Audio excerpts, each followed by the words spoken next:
گەرمگەشترین سڵاوەکانتان پێشکەش بینەرانی خۆشەویستی تەلەڤیزیۆنی کۆمەڵا لەگەڵتانین بۆ پێشکەشکردنی بەرنامەی ڕاستەوخۆی ئەم شەوی تەلەڤیزیۆنی کۆمەڵا واتە 27 نۆی 1400 هەتاوی. شۆرای هاوئاهەنگی و هاوپشتی کارمەندانی ڕەسمی نەوت خانەنشینان و لەسەرکار ڕۆژی سێشەممە 22 مانگی سەرماوەز لە بەیانیەکدا داوای لە کرێکاران و کارمەندانی ڕەسمی کرد. ڕۆژی شەمە 26 سەرماوەز لە ئەهواز ماهشەهر و عەسەلویە دەست بدەنە مانگرتن و لە بەردەم ناوەندی ئیدارەی نەوت و گاز کۆبوونەوەی ناڕەزایەتی بەڕێوەبەرن. ئەوان هەروەها جەخسیان کردەوە کە ئەم ئاخرین سەنگەر و خاگرێزی دیفاع لە ئابڕوو و پرسنلی ڕەسمی پیشەسازی گەورەی نەوت و گازی وڵاتە. هیچ بیانوێک ناتوانێت هاوکارانی ڕەسمی لەم زۆڵمە ئاشکرایەدا وادار بە بێدەنگی بکات. بێگومان دوای 26 سەرماوەز لەسەر داوا و کردداری ئێوە شێوازی تەرحی داخوازیکردن دەگۆڕزێت. ڕۆژی شەممە 26 مانگی سەرماوەز کرێکارانی ڕەسمی سەنعەتی نەوت لە ناوچەکانی عەسەلویە، ئەهواز، گەجساران، ماهشەر، خارک، گۆناباد و تەنگە بیجار پەیوەست بە مانگرتنی سەراسەری بوون. بەپێی بانگشتێک کە پێشتر لەلایەن شۆرای ڕێخستنی ناڕەزایەتی کرێکارانی ڕەسمی نەوت بڵاوکرابووەوە، سەر لە بەیانی ڕۆژی شەمە کرێکارانی ڕەسمی نەوت لە ماهشەر، ئەهواز، گەجساران و عەسەلویە لە ناڕەزایەتی بە جێبەجێنەکرانی داخوازیەکانیان مانیان گرت و لە درێژەدا کرێکارانی بەشەکانی دیکە وەکو ناوەندی توێژینەوەی ناوچە نەوتیەکان، ناوەندی بەرهەمهێنانی لولەی گازی گۆناباد و کرێکارانی ڕەسمی شرکەتی نەودی تەنگەی بیجار پەیوەست بەو مانگرتنە گشتیە بوون. کرێکارانی ڕەسمی نەوت خوازیاری بەکردەوە دەرهاتنی یاسای دەی ئەرک و بەرپرسیارەتی نەوت و وەلانانی ئەو باجە زۆرەی لە حەقدەستەکانیان کەم دەکرێتەوە. دابینکردنی ئاستی دیاریکراوی حەقدەست، چوونە سەرەوەی حەقدەست و مەزایە، پێدانی پاداشتی خانەنشینکراوی، دابینکردنی ئیمکاناتی ڕفاهی و بێداشتی و هەڵوەشانەوەی ئەساسنامەی سندوقی نەوتن. بەڵێ ئازیزان، ئێمە بۆ باسی زیاتر لەسەر ئەمە و هەروەها ئەم شۆڕشەی کە نزیکەی بە 4 مانگ لە ئارادایە داوامان کردووە لە بەڕێز ڕەحمان ئەرغەوانی هەڵسوڕاوی سیاسی و پێشمەرگەی دێرینی کۆمەڵە کە لەم بەرنمەیە بەشدار بێ. فەرموون ئێوەیش تا کۆتایی لەگەڵمان بن. هاوڕێ ڕەحمان، ئەم کاتت باش، زۆر سپاس بۆ ئامادەبوونت لە بەرنامەی ڕاستەوخۆی ئەم شەوی تەلەڤیزیۆنی کۆمەڵە. سپاسی ئێواکەم، ئێوارەتان باش. پێش لەوەی کە هەر قسەی بکەین، من لەلایەنی خۆم و خانەوادە و مناڵەکانمە سەرخۆشیەکەم لە تەواوی و کەسانێک کە لەم ماوەی ئاخراوە لە کولی شۆڕش عەلیی جمهوری ئیسلامی تیا چوون و بۆ کەسانیشی کە بریندار بوون و تووشی نوقسان و ئەوانە بوون. ئومیدوارم کە هەرچی زۆرتر سڵامەتی بێتە سپێن. زۆر سپاس هاوڕێ ڕەحمان. هاوڕێ ڕەحمان لە پێشێکێکە باسی اعتساباتی کرێکەرانی نەفت و گازم کرد. پێتان وایە ئەم تەسیری ئەم اعتساباتە لەم دەورەیەدا دەبێت چۆن بێت وە چۆنە؟ جمهوری ئیسلامی لە توولی حیاتی ئەم 43 ساڵەیە مشکڵەی مەسەلەی کاریگەرانی لە هیچ کوێ لە هیچ مندقەیەکە بۆ حل نەبووە. مرکزی سەنعەتی و تۆجاری عەزیمی نەوتی ئێران کە زۆرترین سەرمایی جمهوری ئیسلامی بووە، بژۆرێک بە وەسیلەی ئەفرادێک دزراون کە خودی تەبەقەی کاریگەری ئەو جامەعەتیایە لەو ڕەفاهە بەردار نین. تەبەقەی کاریگەری شێرکەت نەوتی ئابەدان یا شێرکەت نەوتی جنوبی ئێران کە ئەوایە زاهرەن جزوی دەوڵەمەندترین بەخشی کاریگەران و کارمەندانی جامعەی ئێران وایەتن، بە تۆری واقعی ئەوە نییە. و ئێمە ئەبینین لە توولی ئەم 40 ساڵە لە هەر شوێنێک کاریگەران بۆ مەسەلەی دەستخوازی خۆیان، بۆ مەسەلەی باشبوونەوەی شەرایەتی کاریان، بۆ مەسەلەی ڕفای عمومیان تەلاشیان کردەوە. ئێمە حتا ئەبینین لە مەناتقی زۆر پێشرەفتی سەنعەتی ئێرانە خەڵک جێگەی ژیانێکی عادیان نییە، ماڵی سازمانیان نییە، ئۆتۆبوسێکە بیانە بۆ سەرکەربیان هێنێتەوە. ڕفاهێک کە بە تۆری کولی یەک دانەکاریگەری سەنعەتی لازمێتی نیەتی. دلیلەکەشیەوەیە کە ئەم سەرمایە و ئەم ئەسڵی پوڵە بەجێەوە لە ڕفای جامعە، لە ڕفای تەبەقەی کاریگەرە سەرف بێ، سەرفی شوێنهایەکی ترە بێ و سەرفی شەڕهای خارجی مەرزە بێ و سەرفی دزینەوەی حکوومەتەکان و کارمەندەکانی حکوومەتیە بێت. دلیلەکەشی ئەوەیە بە نەزەری من. بەڵام ئێمە هەم لە شۆڕشی 57 تا دیمان و هەم ئیستا ئەبینین کە اعتساب و مبارزەی کارگەران نەقشی ئەسڵی هەیە لە ڕووخاندنی هەر ڕژیمێکە. و ئەگەر سەنعەتی نەوتی ئێران پایان نهاتێتە بەرەوە لەسەر ساڵی 56 و 57 ڕژیمیشیان بۆ ئاسانی بۆ ناڕووخە و دقیقەن ئەمە موقعیەتێکە و شرایەتێکە کە تەبەقەی کاریگەر ئێرانیش کەوتنێتە ناوی ئەگەر کاریگەران اقتصاباتی کاریگەری تحسنهای سەراسەری و فعالیتهای دانیشتووین هەمویان دەست بن بە دەستیەکۆ ڕۆشتنی ئەم جمهوری ئیسلامیە ماوەیەکی زۆری پێ ناچێت.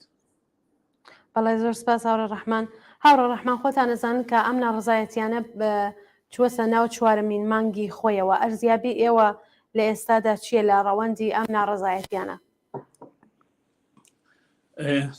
پێش لە هەموو شتێکەوە کە معلومە جمهوری ئیسلامی ڕەفتە نییە. ئیسا مەقطعی زمانیەکەی دقیق دیاریکردن مشکڵە، بەڵام اعتراضاتی عمومی ئیسا ئەگەر ئێمە مقایسێ بکەین فقط لەگەڵ جنبشی سەبزەکان ساڵی 1970 ئەگەر مقایسێ بکەین ئەم اعتراضات و ئەم جنبشە هیچ خاستێکی غیر از ڕۆشتنی جمهوری ئیسلامی نییە، هیچ خاستێکی ئیسلاح تەڵەبی یا هیچ ئومیدێکی بە دەرونی حکوومەت نەما. جنبشەکە بە تۆری کولی جنبشێکی بەرەندازیە و جنبشی بەرەندازی هەمیشە سەرکەوتووە، یعنی هەر ئینقلابێک سەرکەوتووە دیارە شرایط و مەجالی متفاوتی گەرە کە خەڵک بە تۆری واقعی زۆرتر بێنەمەیان تەزاوەراتە بەشکلی سەراسەری تر بێت، توودەهای زۆرتر بێنەمەیان دیارە ئەمە ئیتر ڕاهبەرانی ناون کە تعینیەکەن چۆن بێنەبەرەوە چۆن چکار هەیە بکەن. منتا ماوەیە کە یەک ئینقلاب توولی کێشێ حتا ئێمە لە ساڵی 56 کە ئینقلاب ئێران شروع بوو تا ساڵی 57 یعنی تقریبا 18 مانگی توول کێشا. ئێمە تازە هێشتاین لە مانگی چوارەمی یعنی هێشتان لە ئەوەڵی ئەم پرۆساین و ئەم پرۆسا ئومیدوار هەرچی سریعتر بێ بە تەلەفاتی کەمترەوە بێ و لێ دەرهار پرۆسەیەکە کە عاقبەتی ئێمە جمهوری ئیسلامی لابێت. بەڵێ هاو ڕەحمەت خۆشتان باستان کرد کە لە چوارمین مانگی خۆیایە خەڵک و شیارانە دەچنە پێشەوە لە کاتی خۆیدا مانگرسن دەکەن ئەگەر فەراخانێ بدرێ بۆ اعتراض و مانگرسن جواگو ئەبن و تاکتیکی جۆرا و جۆریان هەیە. پێتان وایە ئەو بەستەرسازیە بۆ بەسەرکەوتو گەیاندنی ئەم شۆڕشە ئێستا لە چه قۆناغێکدایە؟ ئێمە ناتوانین بەم جۆرشتانە دەرەجە بین یا مەسەلەن ئیمتیاز بین و حەساویکەین لەکوێ تا کوێ دەرەسوێت. مهم ئەوەیە کە ئەم جنبشە لە حاڵەتی عەداڵەتخوازیەکی سەراسەریایە، شعارێکە ئەیە شعارێکی بە تۆری واقعی شعارێکی نییە بەڵکو فەلسەفەیەکی زندگیە و فەلسەفەکە لە ئەساسی مەسەلەی ژن و ژیان و ئازادی، یعنی نوعیتر لە ژیان نوعیتر یعنی خودی حکوومەت لابردن. حکوومەت هیچ مەجالێکی نییە بۆ مەسەلەی ژیان بۆ مەسەلەی ژنان یەک ڕفۆرم بات، ڕێگەیەکی ترین نیە. ئەگەر حتا گەشتی ئەسادیسی لابە، ئەگەر حتا مەسئولێنی گەشتی ئەسادیشتانەدا محاکمەکە هێشتا ئەم مشکلە حەل نابێت، چونکو خەڵک بە هەڵگرتنی شعاری ژن ژیان ئازادی لە جمهوری ئیسلامی ڕەت بوون. دیارە ئیتر ئێمە لە مەرحەلی ئەوەڵیەی ئەم ئینقلابە سەراسەریان و تەلاش و مەبارزەیەکی تری گەرەکە دقیق ئێمە ناتوانین ڕاهنمایی جەماعەتی فعالی ناوشاری بکەین و بێژن چی بکەن و چی نەکەن.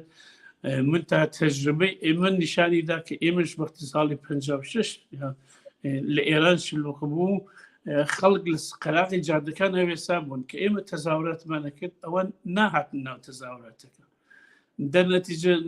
بەحسی سەرەوە بوو کە خەڵک بێتەرەفن یا جەماعەتی بێتەرەفن، بەڵام واقعیت ئەوە بوو دوای نیشانیدا نا هەموو کەسێک بە تەفی وەسیع کەمێت دێردێنە ناو جامعەکە. دلیلی پایبندیهای اقتصادیان هەیە، مشکڵاتی تریان هەیە، بەو دلیل ئەوان احتیاجیان بە مەرحەلەیەکی تر چوونەبەرەوەی ئەم اعتراضانە هەیە تاوکو بۆیان مطمئن بن کەم اعتراضانە شکست ناپەزیرە. حتا ئەمە لەسەر مەسەلەی وڵاتەکانیش نسبەت بە ئێران چه مۆزەعێکێکن، وڵاتەکانی دەرەوە وڵاتەکانی هاوسیە، حتا لەسەر ئەوان شە تاسیری هەیە. ئەوانیش ماتڵن بزانم اعتراضانە عاقبەتی ئەبێ بە چی. چونکو جمهوری ئیسلامی هەر گرێکی نیشانی باکە اعتراضانە تعدادێکی محدودن لە گۆشەهای لە وڵاتن ئەسڵەن 5% جامعەی ئێرانیش نێن حتا ئەگەر ئەم قسەی ئەمە خۆیان قبولکەن بێژین 5% جامعەی ئێران هەر حکوومەتێک ئیسا حتا ڕەوانشناسان جامعەشناسان سابتیان کردە کە هەر وڵاتێک 5% ناڕازی بێ ئەتوانێت حکوومەت بگۆڕێ ئەم ئامارە لە مورد ئێران و 95% یان 95% خەڵکی ئێران لەم ڕژیمە ناڕازین دەرنەتیجە ئەم ڕژیمە ئەبێ بڕوات منتەها ئیتر ئێمە ئەبێ کەمێک بازدەیی و ئەوانمان بۆی لەسەرەوە ماتڵ بین بزانین پرۆسە چی دێ بە نسبەتی تەغییراتێک کە ئەکرێت تاکتیکەکانمان بگۆڕین بە دیارە کارهایی کە ئەیکەن ئەوەڵ فکری لێ بکەنەوە سعیکن تەلەفات هەرچی کەمتر بێ باشترە سعیکن تعدادی کەسانی کە ئەگیرن کەمتر بێ باشترە سعیکەن ئەو کەسانی کە ئەگیرێن مەدارێکیان بەدەستەوە نەبێت یعنی تا ئەو جێگەی کە ئیمکانی هەیە ئێمە ئەبێ لە زەرەباتێک کە ئەمەن چون بوو بە حاڵەتێکی شەلم کوێرم ناپارێزم کەوتنەتەمەیان هیچ سیستمێکیان نییە بۆ خۆیان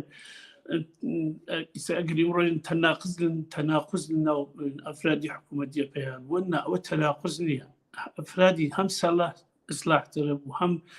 ئوسوولگەرا گشتیان مخالفی ئەم جومبشە من تا تووشی سەر لێ شێوایی بوون و بەو دلیل لە قسەهای متفاوتی عەلەیهی یەکتری نەکەن وەلێ وانییە کە لە بینی ئەوانە جەماعەتێک بێت طرفداری سەرکوب بێ جەماعەتی بن طرفداری سەرکوب نەبن نا گشتیان طرفداری سەرکوبی ئەم جومبشان وەلێ بەعزیان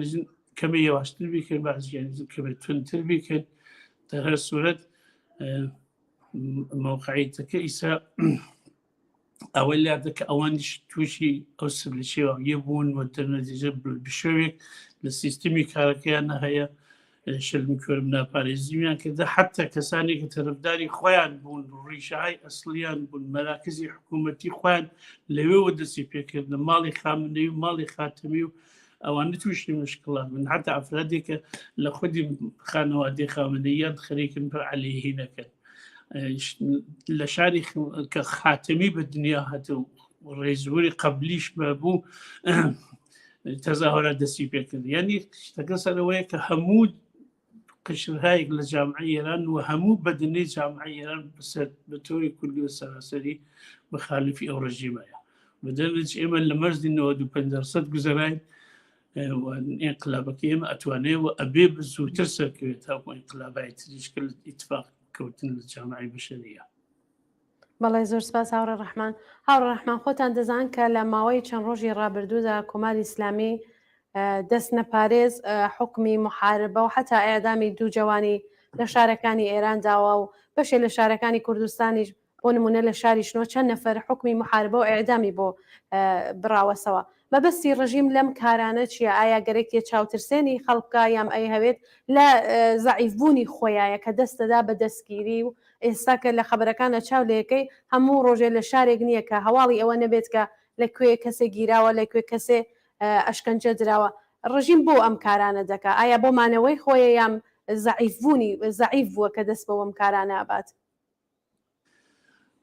پێشتریش عەرزم کردی کە ئەو حاڵەتی شەلم کوێرم ناپارێزمە کە پەیان کردە ناشی لە مشکڵاتی دەرونی خۆیان ناشی لەوەیە کە ئەوان لە نظر ڕۆحی و متوجه بوون کە ئەم شۆڕشێک نییە بە سرعەت بشکێت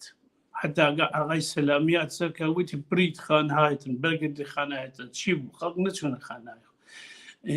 ئەم شۆڕشە بەم ئاسانیە بە ئەوان سەرکرد ناکرێ من تایتر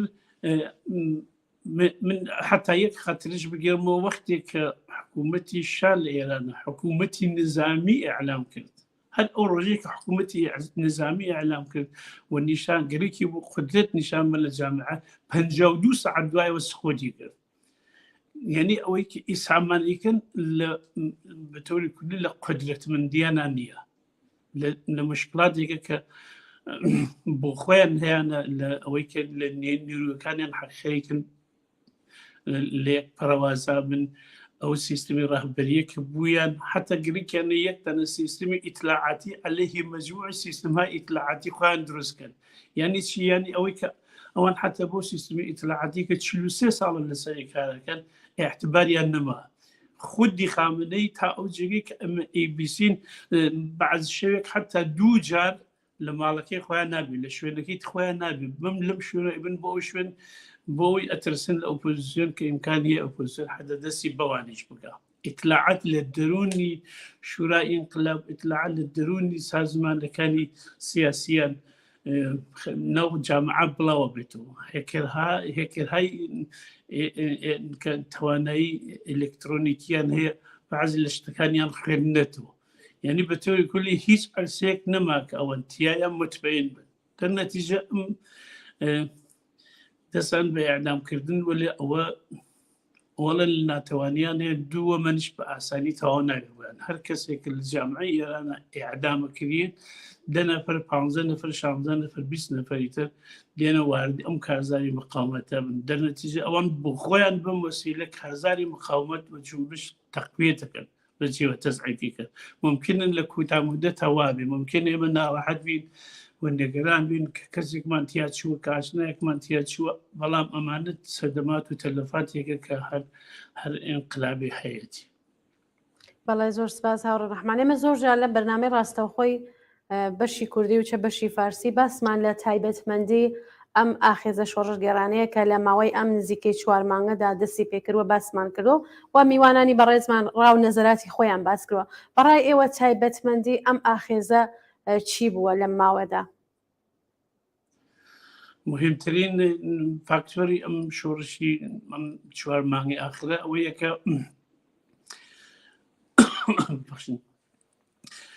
کە نیروی جوانی جامعە کە لە ئەسڵا نەتەنها نیروی جوانن بەڵکو نیرویەکی تحصیل کردە و بە عاقڵی دەرونی جامعەی ئێرانیشن تووشی ناومێدی بوون لەوەی کە کەسێکی 30 ساڵە 35 ساڵە کە نەیتوانی بێژن بێنێ کە نەیتوانی ئیزدواج کە نەیتوانی ماڵی بێ کە نەیتوانی تەمینی زیندگی خۆی بکات دەرنەچی تووشی مشکڵاتی ڕۆحیە بێت ئەم قشتە لە جامعە حاڵەتێکی عەسەبانیەت یان زۆرترە بەنسبەتی دەورانی پێشوو نکتەیەکی کە لە توولی شۆڕشی عەلەیهی جمهوری ئیسلامی تا ئیسە فاکتۆرێکی ئەسڵی بووە ژنانن لە جامعەی ئێرانە ژنان لە جامعەی ئێرانە هەمیشە نەخشێکی پڕقۆدرەتیان بووە حتا 2-1 ساڵ دوایەوەی کە جمهوری ئیسلامیات سەرکار ژنان ئیعترازیان کرد مەبارزیان کرد و ژنان فاکتۆرێکی زۆر جدی لە مەبارزان دەیلەکە شێوەیە کە ژنان لە 3 نقطەوە زۆڵمیان لێچێ ئەوەڵن ژنان بە عنوانی دایک زۆڵمیان لێچێ ژنان بە عنوانی ئینسان ژنیان لێچیوە تازە ژنانی کوردستان و مەناتقی ئەوقەفتادی جنوبی ئێران زوڵمێکی 3 بار و 4 بارەیشان لێچێ و ژنانی ئێرانیش بەو نەتیجە گەیشتن کە ئیتر نەتوان لەو حاڵەتی کە ئیسە هەیە بمێنن دەرنەچێ بینین کە هۆنەرمەندان خوانندەکان هۆنەرپیشەکانی سینەما ئەفرادی کە تایسە زۆر فعالی سیاسیش نەبوون زۆر کرد حتا لە قوارەی جمهوری ئیسلامیە بوون خدماتیان بە جمهوری ئیسلامی کردە ئیسە لەو حاڵەتە پشیمان بوونەتەوە خێرەکەن بە سەفی شۆڕشی زاباون ئەمانە نکتەیەکی ویژەیە کە ئەم شۆڕشەیەتی لە مقایسە لەگەڵ شۆڕشەکانی تران نکتەی تریشی ئەوەیە کە ئەم شۆڕشە توانێتی کە نیروی ئۆپۆزیسیۆنی ملیۆنها ئێرانی کە لە خارجی کشور زندگیەکەن تا حدودێک متحەدیکە و متحادە باعث بووە کە ئێمە بتوانین یا ئۆپۆزیسیۆنی ئێرانی بتوانێت لە خارجی کشور دەستی بە پارلەمانهای ئەوروپایی بە پارلەمانهای ئەمریکا و کانادا و ئوسترالیا بگات دەستی بە کەسانێ بکات کە هەمیشە و دائیم طرفداری جمهوری اسلامی بوون یا اینکه پیان و جمهوری اسلامی واقعا نماینده قشرێکی وەسیع لە خەڵکی ئێرانە ئەم کەسانە یەواش یەواش دەستیان پێگەیشتا و شتیان بۆ تەوزیح دریا حتا مەسەلەن تۆ ئەگەر لە نەزەر بگرین ما ڕئیس جمهوری فەڕەنسا لە 2-3 مانگ لەمەوتی من پێما بۆ خەڵکی ئێران گەشتن طرفداری جمهوری اسلامی ئەمە من نازانم ئەو کابرا درۆی کردیە ئەنحاڵ لەویا مەسلحەتێکە بینی وەلە بە تۆری واقعی زۆر لە سیاسەتمەدارانی دنیا واقعیەتی دەرونی جمهوری ئیسلامیان نازانی کە لە جامعە ئێرانە چه اتفاقاتێکەوێت بۆ ئەوەی لۆبی ئیسیکان و کەسانی کە وەسیلەی جمهوری ئیسلامی بە ملیاردها دلار تەغزیە کریان ئەوانە ئیطلاعاتی غەڵەتیان بە پەرلەمانەکانی ئەوروپا بە ڕەهبەرانی ئەوروپا بە ڕەهبەرانی غەرب ئەدات وەلێ ئەم شۆڕشە لەم ماوەی 4 مانگە لەم زەوینە دەستەوەردهایکی زۆر عەجایبی بەوجود هێنا کە تا ئیسا قابل مقایسە نەبوون ئێمە توانیان جمهوری ئیسلامی لە مەسەلەی کۆمیتەی ژنان دەربکەن بۆ ئەمە دەستاوردێکی گەورەیە بۆی ئەوان پیان وا بوو بە وەسیلەی نردنی ژنێک یا دوو ژن بۆ یەک جێگا ئەتوان نیشانی بن کە ئەوان مەسەلەی حقوقی ژنان ڕعایەتەکەن حقوقی ژنان لەکوێ ئێرانە ڕعایەت کردێت ژنان هەمیشە جزوی فەقیرترین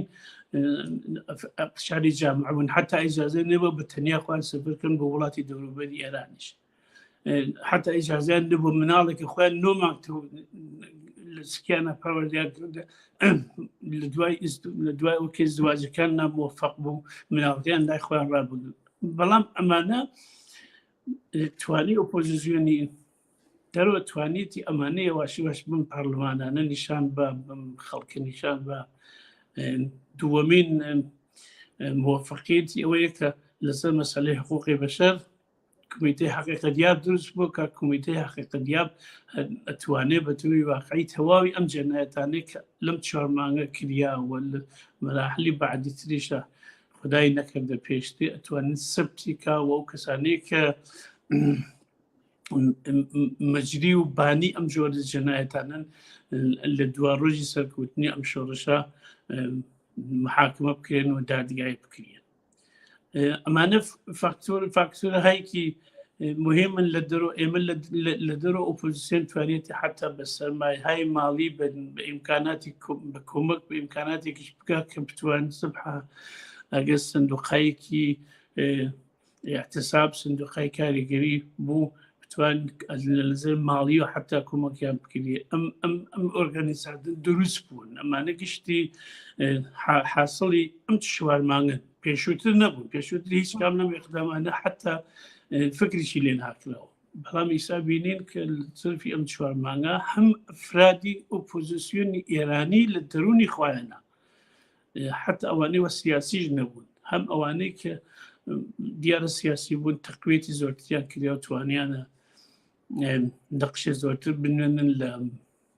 لە ئیسباتی ئەم مۆزوعاتانە ڕوو بە درۆ نوکتێکیش کە زۆر مهمە ئەفکاری عمومی دەروی ئەوروپا خەڵکی عادی حتا ئێمە لە ئاڵمان زندگیەکەین ئەنعامەکە هیچ ئەڵمانیەک نییە کە بتوری واقعی ڕۆژانە لە ئەخبارات میشای هەواڵی ئێران دەپرسێ بزانێت لە ئێرانە خەریکە کەچی اتفاقێکەوێ ئەمە ئەفکاری عمومی ئوروپاش و ئەفکاری عمومی خەڵکی دەروەشی بە نەفعی ئێمە گۆڕیە ژنانی ئوروپایی ئیسا بە تووری واقعی گشتیان دڵیان بۆ مثل ژنانی ئێرانە لێدا وە زۆر خواهانی وەن کە هەرجی زووتر مشکڵات حەل بێ ئەوان حتا ناتوان قبوڵێکە بێژن چۆن کەسێک ژنێک ناتوانێت بمێلی خۆی لیباس کاتەبەری ئەمانش لای بوو کرد بەلاوتر نیانزانانی بۆ لاوتر پێوە بە خەڵکی ئێران ژنانی ئێران هەر پێیان خۆشە بەم چادوو چارشێ و دم و دەستکا و بەم مەقنع و بدم و دەستکا و بگەڕن بەڵامی سەر پێشیان کرد نەخێوان نییە ئەمانە گشتی کارکردی ئەم 4-5 مانگە بووە دیارە تەلاشی مبارزەی سیاسی ساڵهای ساڵیش نەقشی بووە بەڵام ئەم 4 مانگە عەمدەتر ئەم تەئسیراتی بووە بەڵای زۆر سپاس هاوڕێ ڕەحمان هاوڕێ ڕەحمان من چەند پرسیارم بۆ دروست بوو لە ناو قسەکانتانە با یەکی پرسیارەکان کەم باسی ژنانتان کرد لە کوردستانەوە لە وەکو شارێک بەلوچستان و زاهیدان و ئەمانە باستان کرد ئەگەر بمان هەوێ ئەرزیابیەکمان لەسەر کوردستان بێ لەم ئاخێزە جایگا و نەقشی کوردستان بەڕای ئێوە وەکو خۆتان وەکو هەڵسوڕاوێکی سیاسی کە لەم 4 مانگە حتمما هەواڵەکانتان بیستۆ پەیگیری مەسایلی ڕۆژ بوون چۆن هەڵی دەسەنگێنن پێتان وایە کوردستان نەقش و جایگای چۆن بۆ لەم ئاخێزەدا بە تۆری کولی کوردستان لە جنبشی اعتراضی لە ساڵی گوزەشتە نەقشی پێشڕەوی بووە و ئێمە وەختارێکە حتا خەڵکی کوردستان بە تاقی دنیا خۆیان عەلەیهی جمهوری ئیسلامی مبارزەیانە کرد کەسانی بوون کە هاتن حتا بۆ سەرکوبی کوردستان لە مەناتقی تری ئێرانەوە. بەڵام ئیسە کوردستان لە توولی ئەم 30 ساڵە مبارزە بە زیرەکی و بە توانایی‌های سیاسی و بە ئیستقامەتی خۆی نیشانێدا کە نەقشی پێشتەوەی نەتەنها لە ئەم 4 مانگە بەڵکو نەقشێکی پێشتەوەی لە 40 ساڵی ڕابردووە بووە. ئێمە گەر فکری لێ بکردن ساڵی 62 یعنی دقیقاً 4-5 ساڵ دوایەوە جمهوری ئیسلامی هاتە سەرکار، ئەوەڵین دەسە پێشمەرگەی ژنی کۆمەڵە مسلح بوون. یعنی ئەفکاری سیاسی ئەو وەختی ڕاهبەرانی کۆمەڵ و مەسئولین و کادرەکانی کۆمەڵە لەسەرەوە بوو کە ژنان نەتەنها لە بەشی ئیداری لە پشتی پشتی جەبهە بێ وهادی شۆڕش بن، بەڵکو ژنانیان هەولە ناو پەلی پێشمەرگن کردیان ناو گوردانەکانەوە کە ئەوان حتا ئێمە کە ئەچوێت دێهات خەڵک دیارە دڵیان بۆ ژنان زۆرە سووتا، کومکیان زۆرترەکردن ئیمکان ژنا بە تایبەتی موادی غەزایی خاستریاندا بکچە پێشمەرگان. بەڵام بەرحاڵ ئەم منزوم وێ ئەو نەخشە پێشترەوە کە ژنان نەخشێکی ئەساسیان لە جامعە ئێران هەیە لە ناو هێزهای سیاسی ئێمەشای هێواش هێواش ڕەنگیداوە کە ئیسا بینن لە سەتحی سەرۆژۆ لە سەتحی کومیتەها و لە سەتحی ئۆرگانای سەرۆ ئەفرادی وەکو جەنابت و ئەوانەی گشتیان پیا بوون و من نەخشی ئەو پێشتەوەیە کە تاریخی ئێمە لە چوولی ئەم 30 ساڵی گوزەشتە بوویەتی. ئێمە چەپ بووین، جامعەکەمان هەرچی ئیمکانی بوو بە تەرەفی چەپ کێشا، ئەوە باعث بوو کە بەشی ئرتجاع لە کوردستانە هەمیشە لەگەڵ ئێمە مشکڵێ بێ. یعنی تۆ ئەگەر جمهوری ئیسلامی باسی حتا باسی ئەحزابەکانی تریش ناکە، هەرچە ئیسش کە باسیکە نێژن ڕفتیم کۆمەلە ڕازدیم ڕف ئەم کارەمە لەگەڵ کۆمەڵە کرد. ئەو کارمە دلیلی چیە؟ دلیلی ئەوە نییە کە کۆمەڵە شتێکی عەجایبە، فقط ئەوەیە کە کۆمەڵە چەپە و ئەوەن ڕاست، کۆمەڵە بەرەو پێشرەفت و ارتجاع و ئەوەن بەرەو ارتجاع و دواکەوتووی دەرنەتیجە ئەم تەناقوزە ئێمە و هێزی شۆڕژگیری چەپی بە تۆری کولی باڵی چەپی جامعەی ئێرانی تا ئەو شوێنەی کێشا کە ئێمە ئمڕۆژ حتا بۆ خۆیان لە زۆر شوێنە هەم مخالفین و هەم ئەفرادی ئۆپۆزیسیۆنی ئێرانی ئەم نەخشە دەرکەن. بەداخەوە جەماعەتێکیش هەن کە لەم تەساوەدات و ئەم بسمساتا زۆرتر باسی پەرچەمەکەن و پەرچەمی خۆیان و پەرچەمی کورد و ئەم بەحسانە کێشنە بەرەوە کە ئێمە فقط جوابمانەوەی من بۆ خۆم شخصەن تەرەفداری هیچ پەرچەمێک نیم. پەرچەم بۆ من مەوقعیەتێکی تایبەتی هیچات ناکە. ئێمە شۆڕشین، شۆڕشگەرین، جبهەی مقدمی شۆڕشا بووین. ژنانی کوردستان هێزی پێشمەرگیان تامین کردە بۆ خۆیان پێشمەرگە بوون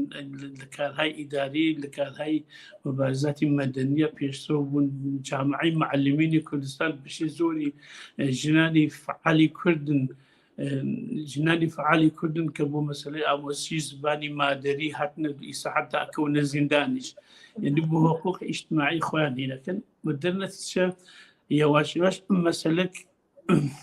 مەترەح بێ کە ئایا ئێمە لە ئایندەی ئەم شۆڕشە مەسئلەی کورد چی لێ دێەوە؟ ئێمە وەکو کورد، وەکو چەپی کورد، وەکو حتا ڕاستی کورد چیمان بەسەر دێ؟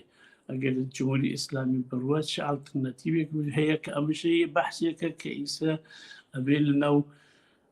مەسایلی ڕوو بە دەرەوە چاوی لێ بکرێ. من ئەگەر مجالی بوو دوای لەسەر ئەم مەسەلە پێم خۆشە مفەسەڵتر قسە بکەم. فەرمووە هاوڕە ڕەحمان، ئەتوانی قسە بکەیت چون پرسیاری ترمان هەیە و حتمما پرسیاری ترم بۆ دروست بوو، بەڵام پێتان خۆشە لەسەر ئەو مۆزوعە قسە بکەن ئەتوانن. بەڵێ نوکتەی قابلی تەوەجۆ ئەوەیە کە ئۆپۆزیسیۆنی ئێرانی دیارە جمهوری ئیسلامی ئیجازی نەدا کرد سازمانها و ئۆرگانیستهایەکی ئۆرگانای لە دەرونی خودی جامعەی ئێرانە ڕشت بکەن. کانونی وەکڵا و کانونی نوویستندەکان و کەسانێک کە لە قیامی ساڵی 56 و 57 نەقشی ئەسڵیان بوو روشن فكري أصلي دروني جامعة بون عمدة شابون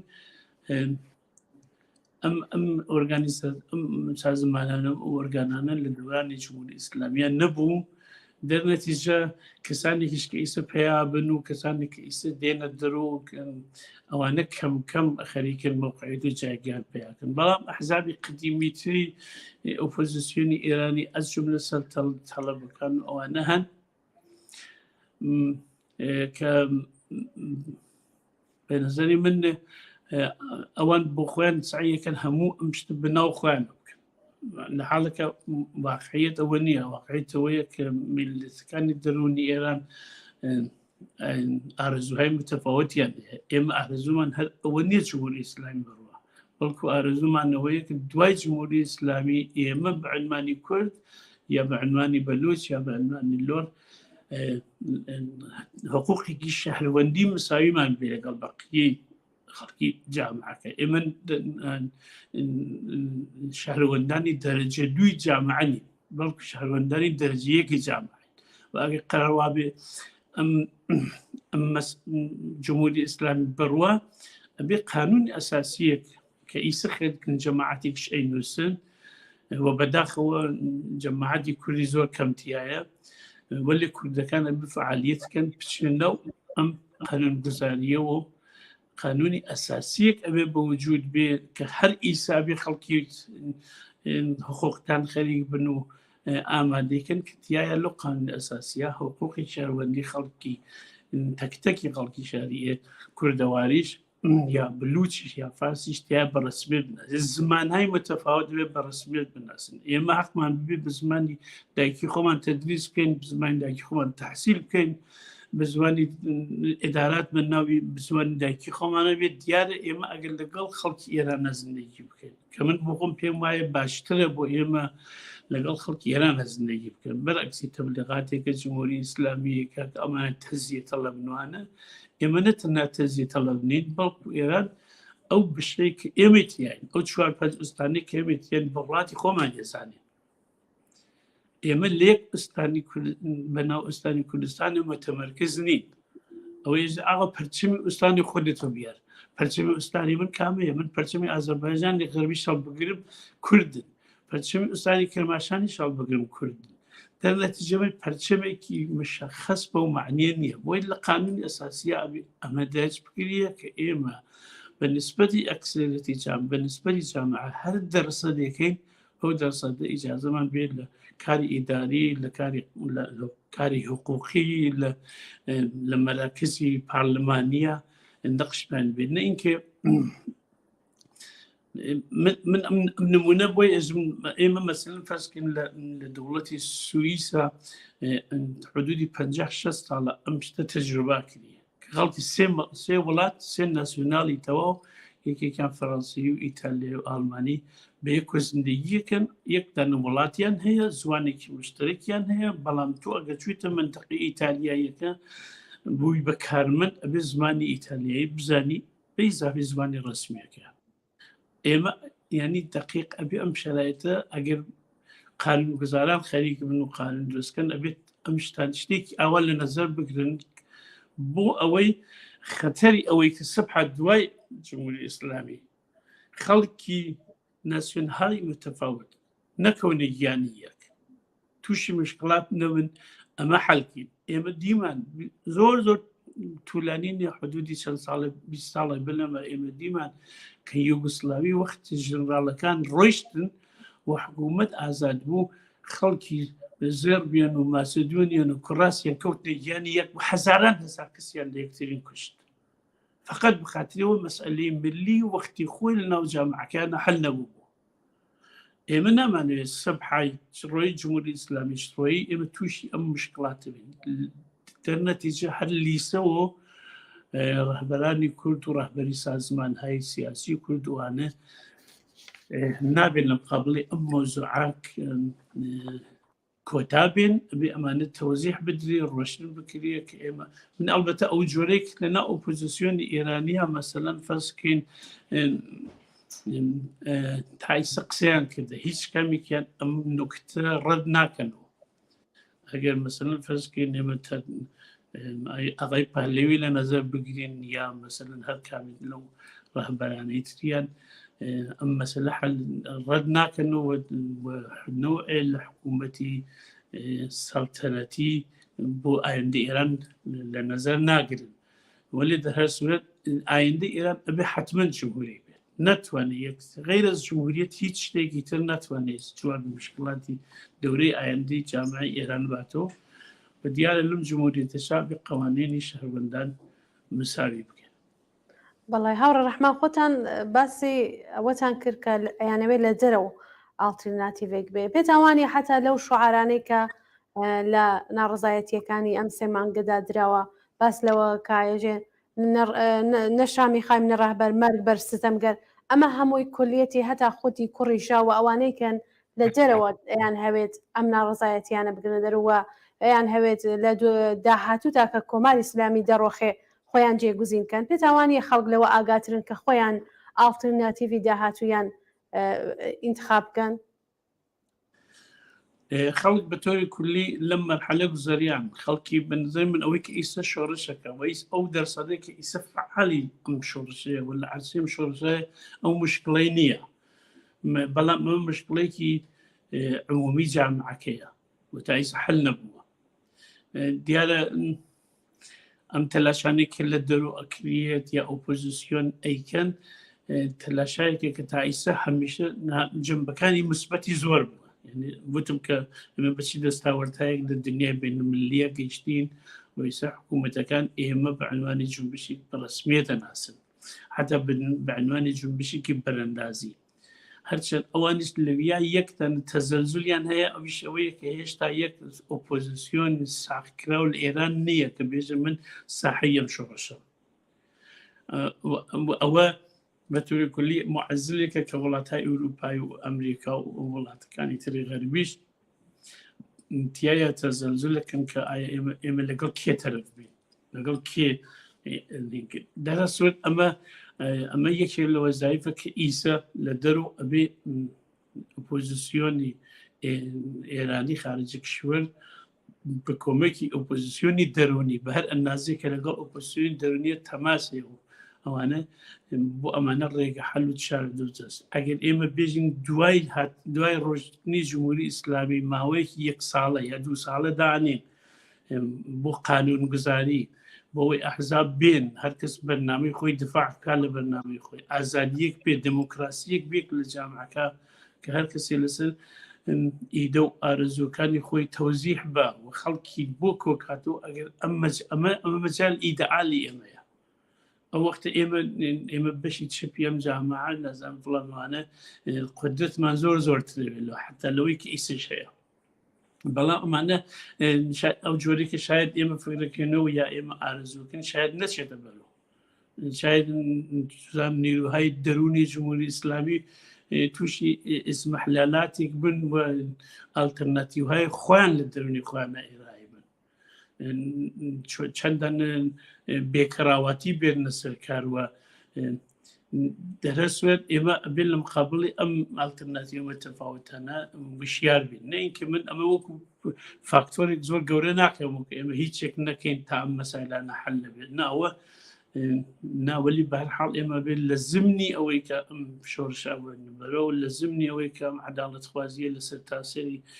ئێرانە دفاع لەکەین لە زمنی ئەوەی کە ئێمە خۆمان بە عنوانی شەهروەند بە عنوانی ساحبی ئێران نەزانین نە شەهروەندی دووەم بەڵام لە عینی حاڵە ئاگامان لە دژمنانیش بێ کە بزانین دژمنانی ئێمە چیەکەن مەسەڵەن جمهوری ئیسلامی دوای ئەوەی کە ئەم پرۆسیدیان ئیعدام هیچ کارێک ناکە و خەڵکیان هەر بۆ ناچێتەوە ماڵەوە ئایا خۆیان لەناو خۆیانە ئیسمەحلالاتێک بە وجود نایرن مەسەلەن فەرزکن یەکێ لە مهمترین فاکتۆرها مەرگی مەسەڵەن خاتمیە مەرگی خامنەیە ئەگەر خامنەی بمرێت چ ئیتفاقێکەوێ نکتەیە کە من پێم خۆش ئیشارە بکە ئەوەیە کە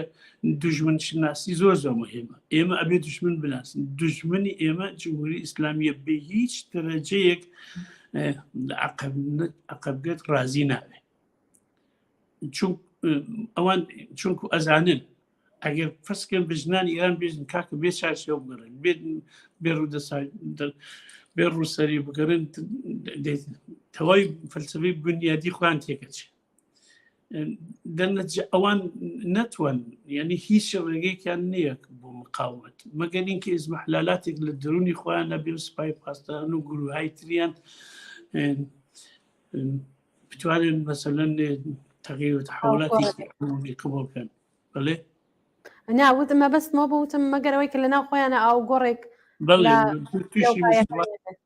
توشي مشكلات هن اوان شو بتوري واقعين مشكلات ابو اوان جديه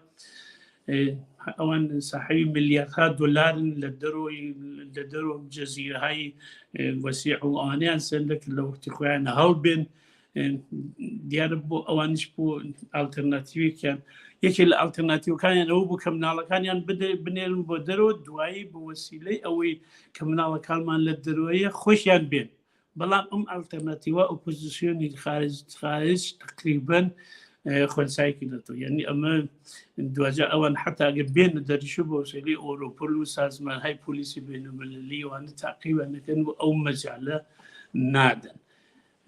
نكتيش كبنا زي ما اللي لما بارزي إما نقشي هي أو إما أبي تبخي خواري بوليس وسباي باستان وبسيج أو أنا حاليكين كباب إما أجر هاتي نسر إما هاتي نسر كار إما غوريا رجيم هاتي سركار رجيم كي متمدن ديت سركار أم رجيم متمدن أول كاري لغوي إعدامه إما هيش كسك إعدام لك لو متس الصبحة مشور سيركوت دانا أو باستارو جاشو مزيد تشتكي كوميكي دولة يالكذا ينقل إعدام كنا أوانا داريان أقلين محاكمة كذي فلام إعدام نامين أوان نابي لو بترسم والجمهورية الإسلامي لأنه دروني هذا كان يخوي هميشة أما قورا كذا أقل إيم برن دانا هنقلن هاي كومال كوت ندس كومال تشتغل ليكن كوت ندس فلان تشتغل ليك أما الترناتيفية كبنظر من أما توزيعك إما بيبو دروني نيلو هاي الرجيم تاوجيك إمكان معني وتماس معني وهاو سيمالي ونازان فلان وانا توزيع بين كبابة مسألة إعدام فاكتوريك نيل بزندگي يعني إما رجيمي بربرو وحشي نايق السركار إما رجيمي كي متمدني آزادي إمروي يعني السركار كحقوق شهروندكاني وحقوق تأمين شيان جامعة كبوي مهمة ثروة إيران يكي سواميش شغلي ثروة مندي تنيايا لنزل مالي لنزل زخايري رو زميني لصال زخايري جير زميني أم زخايري وأم إمكانات المالية صرفي تأمين ورفاي جامعة كمان يكي ودرنا تجيبو عن يما بدواوانين كتغاس بقرين ونازان خلق بقرين دان هني كنخ يما أو رجيش كحكومة تاسكار أو رجيش كموفق بوين القانون الأساسي قوم على يكيك لكار هاي كين أو هيك إعدام لاوي بقول إما إعدام معنا بلدن هيش كسي هيش باستاي هيش شاشة هيش سرقت كني تريش النابل لو بترسل ديار أرزو ما نويك هيش نكن أرزو ما نويك هل يسوق قبل شيء هل يسوق خوان تسليم خلق أبينين كابلاك شوكولاتة كده بالرئيس شو تشلي كدوقو قادن دليلي شيء دليلي وش شركة عزيمة كابلاك جاش داينا لسر نين قرآن أخواجي بوم قرآن من لم سرقتا دسمنا دليلي شيء دليلي عزمتي بشورسيا بلام درسوا أمانش حتى أمانك حازن القرآن خون بيجن إيمان لم شورش هاي جسم النبوة أوانش إيمان بيجي واشيواش بيجي بتربي خما نخون ساين كينو تا هر شيء زود سيستم وقواريس الكوبي أم رجيم بشكيت. بەڵێ یاوڕە ڕەحمان زۆر سپاس باسی لە پرسیاری پێشوە باسی کومیتەهای ماڵی کرا بۆ کەسانەی کە بۆ نمونە لە اعتساباتە تووشی کێژە بوون اعتسابیان گردوکانەکانیان داخراوە لە ناڕزایەتیەکانە بەشێکیان ناناوەری ماڵ بوون گیانیان لەدەستاوە بەشێکیان زەخمی بوون ئەم کومیتانە لە دەرەوەی وڵات چەندە گرینگە کە دروست بێ بۆ کومەک ماڵی بەم کەسانەی کە ئاسیبیان دیوە لە جامعە بله یکی ل تاکتیک های مبارزاتی زور مهم و متمدن مسئله اعتصاب دیار اعتصاب و دکان و بازار تحتیل کردن کاری نیه که هر روز خلق بیکا کەورە دوکانەکەی ئەتوانێت ڕۆژێک ببەسێت لە حاڵەتێکی ئەحساسیە لە حاڵەتێکی عمومیە بەڵام بە تۆری دایم ناتوانێت دوکانەکەی بست ناتوانێت کاسپێکی تحتیلکە قرزەکانی بەچی بێت ئەی تامینی زندگی بچی بکە بۆیە ئەمە وەزیفەیەکە کە لە دەرونی جامعە ئەبێ سازماندهیەکەی بە وجود بێت سازماندهیەکەی بە وجود بێت لەگەڵ دەرۆژ لەگەڵ ئۆرگانهای بینالمللی دەرۆژ تەماس بگیرێت ئیمکاناتی وا هەیە حکوومەتەکان حتا حکوومەتای غەربی حکوومەتهای ئەوروپایی ئیمکاناتی وایان هەیە بەڵام دیار ئەوان حازر نین بێن بەدەست منەوە کە ئەزان ئەمەم کۆمەڵی دوای بە کۆمەڵی خەرجەکە یان بیا بز ئەوان ئەگەر سازماندهی لە دەرونی جامعە بۆ خۆیان بە وجود بێت ئەو تەماس بگرن لەگەڵم سازمانهای بینالمللیە ڕێگە حەلهایەک هەیە من ئیسە دەقیقەکەی نازانم چونکە ڕاستیەکەی لەم کاران نیم بەڵام ئەوەی کە ئەبیسم حتا کەس هەیە کە ئیدعا کە هێز من ئیمکاناتی ماڵیەکی زۆرم هەیە ئیسە بەدەستەوە فەقەت من ڕێگە حەلێکی هەنی بە ئێرانی نازانم بەشێکی لەو رابطان بەسەری ئەوەیە کە بانکهای ئێران و سیستمی تجارەتی ئێران شاملی ئەم تحریمانە بوون کە خەڵک ناتوان من ئەیسە ناتوان بە ئیشتیاقم پول بنێرم و حتا بۆ خزمەکانی خۆشم من تا ئەمانە ڕێگە حەلی هەیە ڕاهکاری هەیە ڕاهکارەکەشی ئەوەیە کە لە دەروون و بازاڕیەکان کاریگەران کە اعتساب بکەن کەسانێک کە سازماندهی ئەم مبارزە ناکەن معلمین بازنشستەکان بۆ خۆیان لە ڕێگە حەل لە تەریقی خۆیان و سعیکەن لەگەڵ ئەم ئۆرگانها و سازمانهای دەرۆ تەماس بگرن دیارە ئۆپۆزیسیۆن لەم ڕابطە هەر کارێکی لەدەست بێت یا ئەویش ئەیکات من تا ئەمە فونکسیۆنێک نیە ئەوە بە ئاسانی ئێمە زوو تۆزیحی بین بەڵام دەهەر حاڵ ئەمە لە زمانی قیامی پەنجاحوتە کرا بە ئیسش لە حاڵی حازیش ئەمەلیە لە نزر ماڵیش و ئیمکانات هەیە من تا کافیە کە مەسەن کاریگەرانێکی احتساب بکەن دەستیان بە ئیتحادیهای ئوروپایی بگەن مەسەن یەکێک لە گەورەترین ئیتحادیهای ئوروپایی ئیتحادی مێتاڵی ئەڵمانە کە ئەمانە بۆ خۆیان حتا ئیمکانات و بودجەی وایان هەیە کە بتوان کۆمەککەن بە احتسابی کارگەرانی سەراسەری بۆ خۆیان حتا لە قانونی خۆیان هەیە من تا ئێمە بێت دەستمان بمانە بکە ڕێگەکەی ئیتر ڕێگەی و جوزئیاتەکەی ڕاستیەکەی من هێشتا ئامادەگیم نییە یا بەڵام پێم وابێ ئەم ڕێگە عەمەلیە بەڵێ زۆر سپاس هاوڕێ ڕەحمان هاوڕێ ڕەحمان خۆتان نەزانن لە کاتی دەستپێکی شۆڕشی ژن ژیان ئازادی لە ئێرانەوە ئێران لەلایەن زۆربەی وڵاتەکانەوە تەحریم خراوە سەری و وڵاتانێکی وەکو چین و رووسیا کە دادوێنێ بەرادەر و هاوپشتی بوون خەریکن دوورەکەونەوە لێ ئەمانە دەتوانێت کاریگەریەکی بێ لەسەر بارودۆخی کۆماری ئیسلامی من پێم وابێ ئەمە یەک شتێکی سابت شدەیە کە دیکتاتۆرەکان لە مەراحلی ئاخری بەلەوەی بڕۆن اشتباهاتی وحشت ناکەکە یەکێک لە اشتباهاتی وحشت ناکێک کە جمهوری ئیسلامی کردی ئەوەیە کە خوان ئەوان لە شەڕی ئوکراینە دەخاڵەتیان کرد بەطۆری مستەقیم یا غیر مستەقیم بەش زۆر لە دفاع لەم جنبشێکە ئیسە لە ئێران ئەکرێت ڕوود لە دەرۆ عاملی ئەسڵەکەی دروستە جنبشی ئێران بۆ خۆی لە دەرونی خۆی بوو بەڵام بەشێکی شێوە بوو کە جمهوری ئیسلامی لە شەڕی ئوکراینە لایەنی ڕوسیە گرت کە لایەنی ڕوسیە گرت لایەنی حکوومەتێکی خۆی متەزەلزل و زەعیفی کرد کە تەواوی ئوروپا و جەبهەی غەرب بۆ خۆیان مخالفی رووسیە بوون و سعیانی کرد بەری بکرد ئێران دقیق لەو ڕابطام ئیشتباه گەورەیان کرد کە ئەڵبەتە شاید بەنەفعی ئێمەشتەوە بوو بەڵام ئیشتباه دووەمیشیان ئەوەیە کە ئەوان پشتیان بە دەوڵەتێکی چین پڕقودرەتی وەکو چین بەست کە پیوا بوو دەوڵەتی چین پیان وا بە دەوڵەتی چین ئەتوانێت ڕۆژێک لە ڕۆژدان نەجاتیان بە بەڵام ئەوەی کە ئێمە لە سیاسەتی بینەمەلی تایسی چین تێگەین دەوڵەتێکی ملیاردها بەشەری تایە تەمینی ملیاردات نان و ئاو مەسایلی ژیان بوو ملیاران نەفەر زۆر زیاترە تاکو کشوەرێکی 3-4 ملیۆنی دەرنەتیجە ئەوان ئەسڵەکەیان دانا لەسەر تەقویەتی خۆیان ئەسڵەکەیان دانا کە بن بە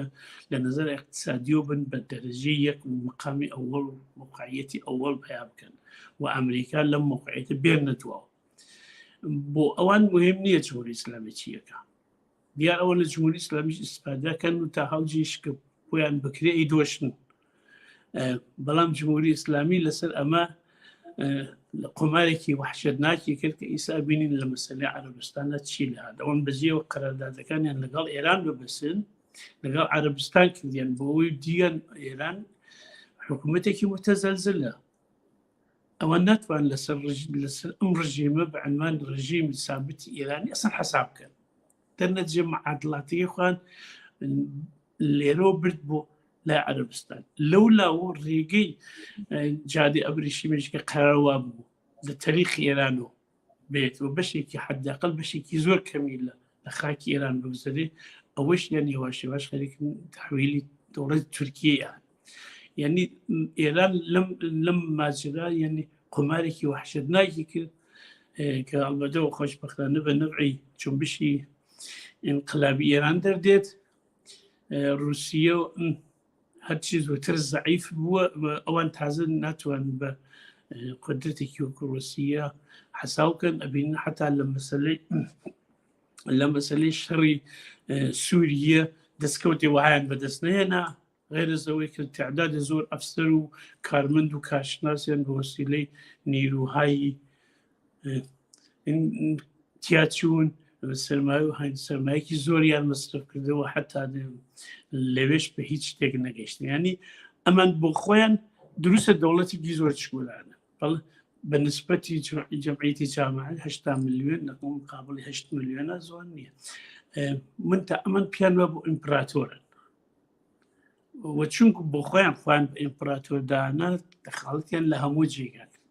لە یەمەن چیان بەدەستان لە یەمەن هیچ دەستاوەردێکی وهایان بەدەستنەی غێرەوەی سەرمایەکی زۆریان سەرفکرد لە بدەنەجە من پێم وایە ئەمانە سیاسەتی عمومی ئیسە بە هیچ وەج بە نەفعی جمهوری ئیسلامی نییە زۆر بەڵکو بەرعکس بە نەفعی جنبشی انقلابی خەریکەتەوە بێ و ئێمە بە دەوڵەتی رووسیا بە دەوڵەتی چین یا بە هەر دەوڵەتێتر کە قەراوایە لەگەڵ ئێران قەرارداددانێژی نەخێت ئێمە ئۆپۆزیسیۆن نامەنەوێت دەرنەتیجە چون وەختی جنبشی انقلابی ئەتوانێت داوایەکی وا بکە دەوڵەتهای تر توژی تەزەلزلە بن و یەکێک لەوانەیە کە توژی تەزەلزل بوو دەوڵەتی چین بوو کە ئیسەیتر ئەواقبەکەمان دی و ئێوە بۆ خۆتان لە ئەخبار تاقیبتان کرد و سەرمایەکی هەنگفت لەم ماجرا ئێران لە دەستیدا یعنی ئیتوانێت سوودێکی زۆری ببێت بەندەرهای تجاری گەوری دروست بکات بە کۆمەکی چینیەکان بەڵام چینیەکان حتا حازر نەبوون یەکتانە دیپلۆماتی عالی ڕوتبەشیان بنێرن بۆ ئێران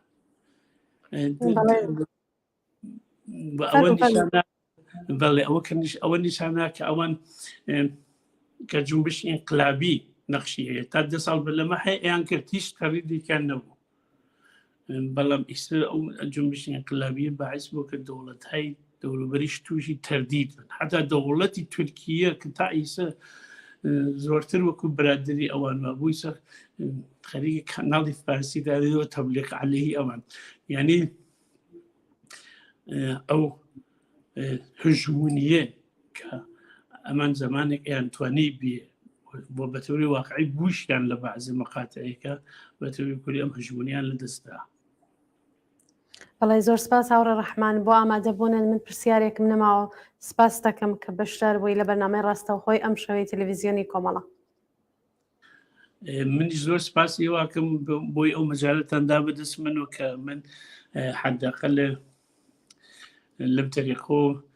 نەزەراتی خۆم پێشم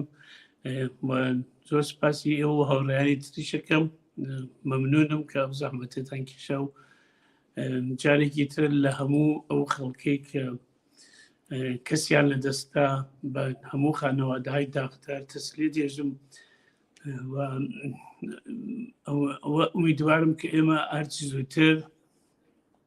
بتوانین غەمی لە دەستچوونی ئەوان لە حاڵەتێکی ئازاد و دموکراس و جامعەیەکی بربڵاوە بتوانین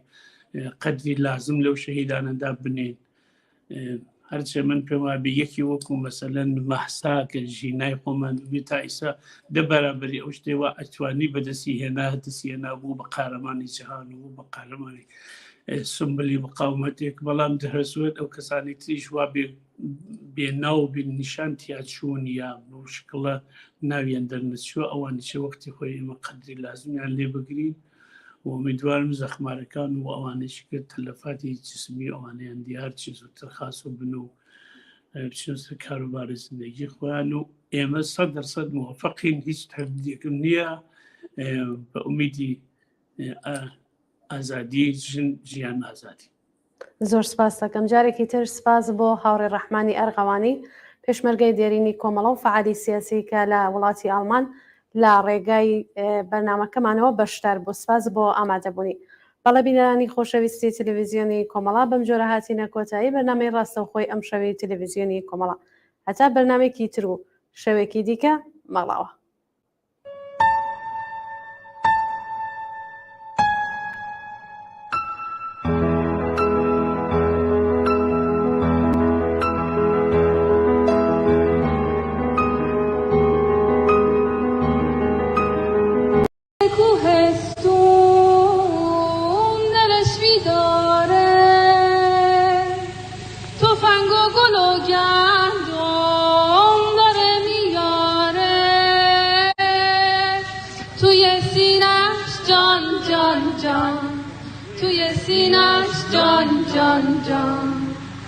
یه جنگ از ستاره داره جان جان، یه جنگ از ستاره داره. در اومد زمستون شکفته بهارون، گل سرخ خورشید باز اومد و شب شد گریزون. گل سرخ خورشید باز اومد و شب شد گریزون. کوها لاله زارن، لاله ها بیدارن، تو کوها دارن گل گل گل آفتابو میکارن. تو کوها دارن گل گل گل آفتابو میکارن. کوهستون دلش بیداره، تفنگ و گل و گندم داره میاره.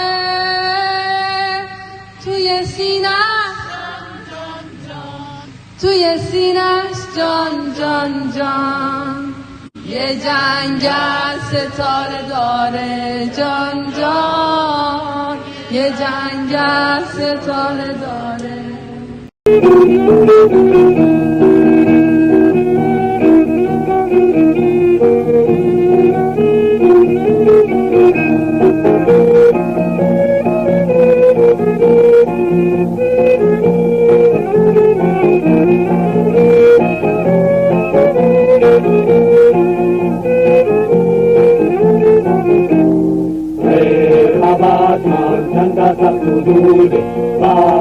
دورمان كل بياغيبه خبات من چندا سبودود باجا دورمان كل بياغيبه لامري بيرزاي زناده من قوم ديني لامده لامري بيرزاي زناده من قوم ديني لامده دنیای چینه و هزاره و جانانی کامل نیستن. دنیای چینه و هزاره و جانانی کامل نیستن. راجی زداری لری شدتنی کوی آزادی گل منتنی. راجی زداری لری شدتنی